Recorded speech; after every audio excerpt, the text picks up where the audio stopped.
Són imatges de la pluja caiguda al carrer de Jaume Colom de l'Aró el passat 31 d'agost. A més, aquests són els efectes que aquesta pluja va tenir en 7 habitatges ubicats a la confluència d'aquest carrer amb el de Can Ros. Tot apunta que el problema s'ha produït per la falta de capacitat de la xarxa de recollida d'aigües pluvials i fecals, que el carrer de Jaume Colom s'havia renovat a principis d'enguany. Fa 10 anys que visc aquí, no m'havia passat mai, i abans ja hi havien viscut familiars meus i tampoc això d'aigua i fang des del principi de la casa fins a final i fins i tot en els banyos, que va sortir terra i fang de per dins les dutxes, banyeres, i perquè tenc els vàters en tapa i fins i tot va salpicar per els vàters.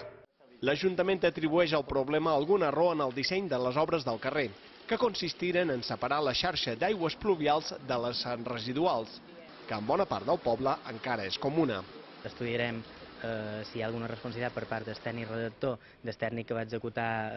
o que va dirigir aquestes obres i l'empresa constructora, i llavors ja decidirem si demanem o no responsabilitat. Serà un tema molt tècnic que haurà de decidir una tercera persona experta en la matèria. Per evitar-hi possibles noves inundacions, l'empresa que va fer les obres ha fet diverses modificacions temporals en les connexions de la canalització d'aigües residuals en espera de fer un projecte de reforma definitiu que esmeni el problema que s'ha detectat ara.